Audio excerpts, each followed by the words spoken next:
While we wait on a potential vaccine, doctors are now turning to experimental treatments to save patients. But many of them don't know there's one showing promise in healing some of the sickest people. It is called hyperbaric oxygen therapy, and it could really be a game changer. Dwayne Pullman investigates whether it really works and why it isn't being used more often.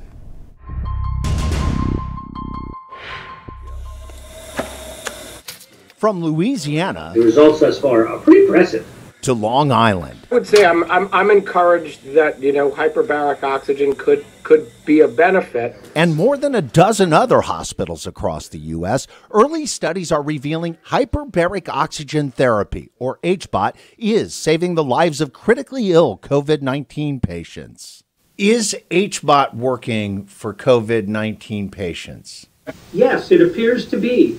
Dr. Paul Harch, the director of hyperbaric medicine at LSU in New Orleans, founded HBOT.com. In the early days of COVID-19, Dr. Harch worked with Chinese doctors who published this study, revealing HBOT helped dozens of COVID-19 patients avoid ventilators and recover from the virus. The science is there to argue for hyperbaric oxygen for coronavirus.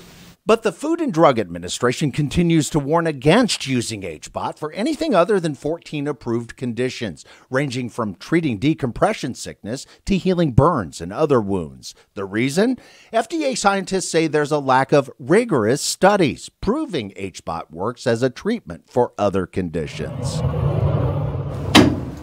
At New York University Langone Health, our hope is that through doing this in a rigorous way, we can try to overcome sort of the stigma around hyperbaric therapy. Two doctors teamed up to conduct a rigorous case control study comparing coronavirus patients who received HBOT in these chambers at NYU Winthrop Hospital with patients who did not.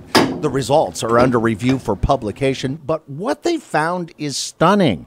Of 60 patients who did not receive HBOT, 30, or half, needed to be placed on ventilators. 13 died. That's a mortality rate of 22%. Meanwhile, 20 patients did receive HBOT. Only 2 of them were placed on ventilators, and 2 died. Still tragic, but a much lower mortality rate of 10%. It's small numbers, but the findings suggest that hyperbaric oxygen therapy could reduce the mortality of this disease by half. As a layman who's not a scientist, that seems to me, I'd look at it and say, wow, that worked. While these results are promising, what it really means is that we need to do a larger trial. But a big study will take time and cost big money. A tough sell for a treatment that isn't a drug. Getting funding for these types of trials is difficult because there's no big pharmaceutical company that has a large profit, and that's just the way the world is right now. Hey, look, if other people are doing it, let's collect more data.